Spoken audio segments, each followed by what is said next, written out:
Hello friends, माझ्या YouTube चॅनलमध्ये आपल्या सर्वांचे मनपूर्वक स्वागत आहे। आजच्या व्हिडिओमध्ये आपण बघणार आहोत HEN 101 सब्जेक्ट कोड, त्यातला धडा बघा इकाई 1E हिंदी की वाक्य रचना और उसके प्रकार। तर आता हिंदी ह्यावर आधारित ह्या चॅप्टरवर आधारित कुठले कुठले प्रश्न येतील, कुठले कुठले प्रश्न बनण्याची शक्यता आहे, ते सर्व प्रश्न आता आपण यात घेणार आहोत। तुम्ही जर चॅनलवर नवीन असाल तर चॅनलला सबस्क्राइब करा, म्हणजे असेच तुम्हाला नवनवीन व्हिडिओ बघायला मिळतील आणि त्याचं नोटिफिकेशन तुम्हाला मिळेल। चला तर प्रश्नाला सुरुवात करूया। भाषा के मूल में होती है डैश डैश, तो भाषा के मूल में ध्वनि होती है। नेक्स्ट क्वेश्चन, ध्वनियों से बनते हैं डैश डैश डैश डैश, ध्वनियों से बनते हैं अक्षर या वर्ण। मूल शब्द जो भाषा का मूल आधार है वो है ध्वनि। ध्वनियों को जब हम लिखते हैं या उसका चिन्हांकित रूप होता है तब उसे हम कहते हैं वर्ण या अक्षर। शब्द किससे बनता है? शब्द अक्षर या वर्णों से बनता है। वाक्य किससे बनता है? शब्द अक्षर या वर्णों से बनता है और वाक्य बनता है पदों से। देखिए, पहले आता है ध्वनि। ध्वनि को जब हम लिखते हैं नोटबुक पर या किसी भी चीज पर तो उसका बनता है अक्षर या हम उसे करते हैं वर्ण।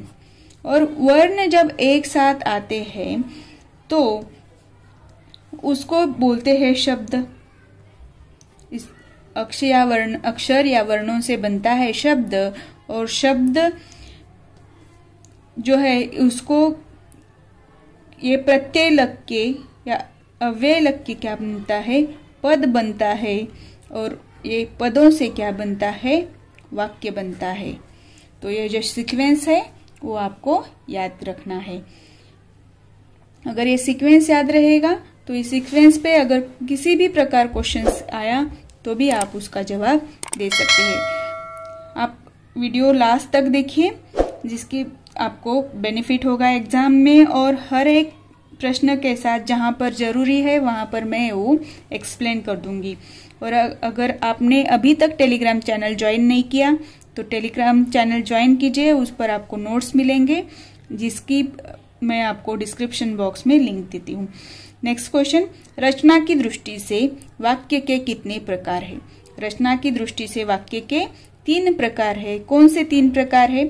साधारण या सरल वाक्य, मिश्र वाक्य और संयुक्त वाक्य। एक क्वेश्चन बहुत इंपॉर्टेंट है, इसे आप स्टार मार्क करके रख लीजिए। नेक्स्ट क्वेश्चन देखिए, कौन से प्रकार के वाक्य में एक ही उद्देश्य और विधेय रहता है? वाक्य के हमने अभी प्रकार देखे, साधारण वाक्य, सरल वाक्य, संयुक्त वाक्य, मिश्र वाक्य। तो जो सरल वाक्य है या साधारण वाक्य है उसमें एक ही उद्देश्य और एक ही विधेय रहता है।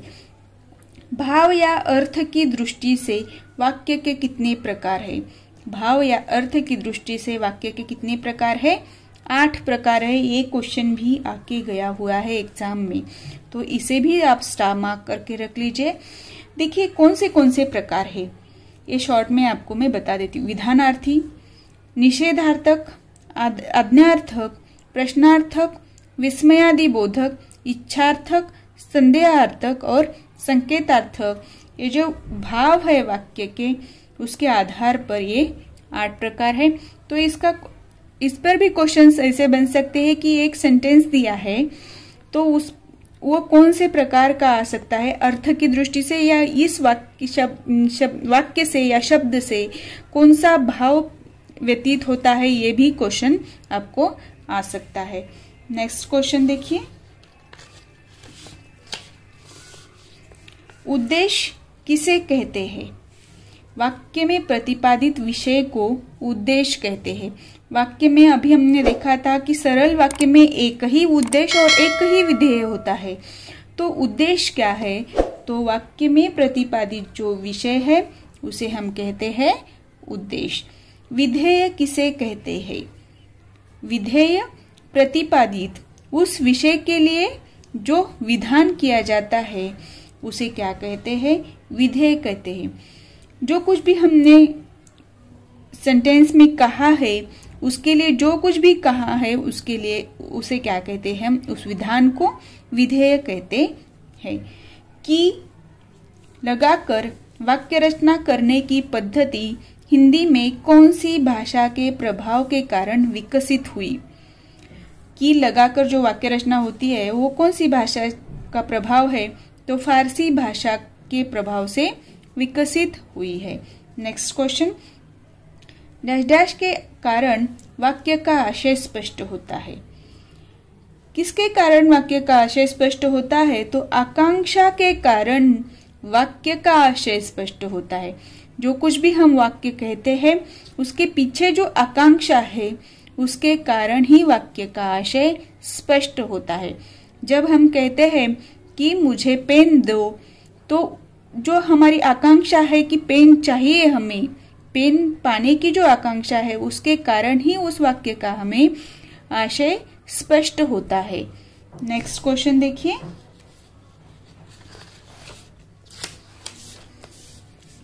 सन्निधि का अर्थ है ब्लैंक। देखिए, सन्निधि का अर्थ होता है आसक्ति या समीपता।